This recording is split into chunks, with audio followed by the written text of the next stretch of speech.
আজ আমি বানাবো ভাপা ইলিশ। এটা একটা ট্র্যাডিশনাল রান্না। এরকম নিত্য নতুন রান্নার রেসিপি পেতে প্লিজ আমার চ্যানেলটা আপনারা সাবস্ক্রাইব করুন। আর ভাপা ইলিশ যদি আপনাদের ভালো লেগে থাকে আপনারা প্রচুর প্রচুর লাইক, কমেন্ট আর শেয়ার করবেন। চলুন ভাপা ইলিশ করতে কি কি উপকরণ লাগে আপনাদের দেখিয়ে দিই। ইলিশ মাছকে আমি প্লেন ধুয়ে রেখে দিয়েছি। সর্ষের তেল, পোস্ত বাটা, সর্ষে বাটা, টক দই, এর মধ্যে আছে হলুদ গুঁড়ো, কাশ্মীরি লঙ্কা গুঁড়ো, নুন, কাঁচা লঙ্কা চেরা আর শুকনো লঙ্কা গুঁড়ো। প্রথমে আমি মাছটার মধ্যে একটু নুন হলুদ মাখিয়ে নেব। আমি হলুদ দিচ্ছি 1/4 টিস্পুন, নুন দিচ্ছি 1/4 টিস্পুন, দিয়ে আমি মাখিয়ে নেব। নুন হলুদ মাখিয়ে নিলাম। এবার এটা আমি একটু সাইডে রেখে দিচ্ছি। এবার আমি একটা টিফিন বক্স রাখলাম। এর মধ্যে আমি এবার একে একে মশলাগুলো দিয়ে দিচ্ছি।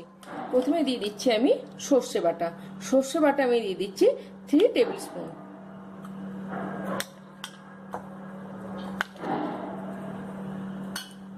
এর সাথে দিয়ে দেবো আমি পোস্ত বাটা। পোস্ত বাটা আমি দিয়ে দিচ্ছি 1 টেবিল স্পুন। এবার আমি দিয়ে দিচ্ছি টক দই। টক দই দিয়ে দিচ্ছি আমি 2 টেবিল স্পুন।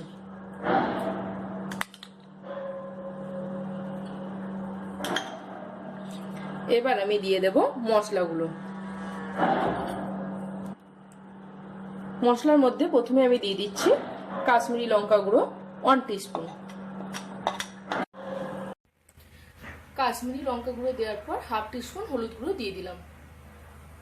লঙ্কা গুঁড়ো 1/2 টিস্পুন। এবার দিয়ে দিচ্ছি চেরা কাঁচা লঙ্কা। চেরা কাঁচা লঙ্কা আমি দিয়ে দিচ্ছি 4টের মতো। এর সাথে নুন দিয়ে দিচ্ছি আমি 1/2 টিস্পুন। আমি এটা ভালো করে মাখিয়ে নেব।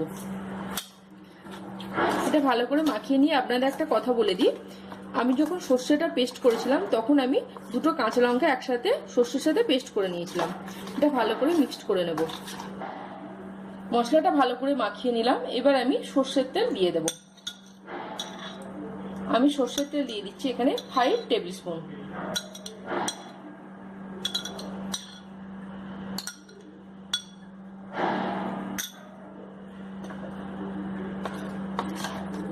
এবার আমি মাছগুলো এতে মাখিয়ে দেব। এক এক করে আমি মাছগুলো এবার এতে দিয়ে দিচ্ছি।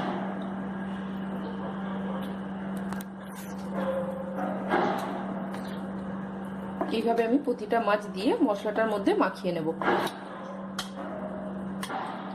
মাছগুলো আমি খুব ভালোভাবে মাখিয়ে নিলাম মশলাটার মধ্যে। এবার আমি এর উপরে 2 টিস্পুন সর্ষের তেল দিয়ে দিচ্ছি।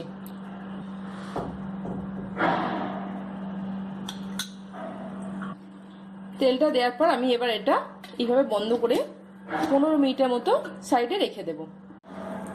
15 মিনিট হয়ে গেছে। মাছটা আমি মশলা মাখিয়ে রেখে দিয়েছি।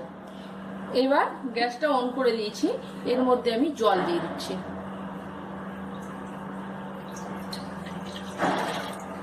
আমি বড় কফি কাপের 1 কাপ জল দিলাম আর অল্প করে একটু জল দেব। এবার জলটা আমি ফুটতে দেব। জলটা ফুটছে। এবার আমি টিফিন বক্সটা দিয়ে দেব। এবার আমি গ্যাসটা মাঝারি আঁচে করে দেব। আপনারা মনে রাখবেন যখন জলটা দেবেন যেন জলটা টিফিনে ঠিক মাঝখানে থাকে। এবার আমি এটা চাপা দিয়ে দেব। আমি চাপা দিয়ে দিলাম। এবার আমি এই অবস্থায় 10 মিনিটের মতো রেখে দেব। 10-15 মিনিট ধরে আমি এটা মাঝারি আঁচে চাপা দিয়ে রেখে দিয়েছি। এবার এটা আমি খুলবো। এবার আমি গ্যাসটা অফ করে দেব। অফ করে দিয়ে আমি একটু এটা ঠান্ডা করতে দেব। টিফিনটা ঠান্ডা হয়েছে অল্প। এবার আমি এটা খুলে নিচ্ছি।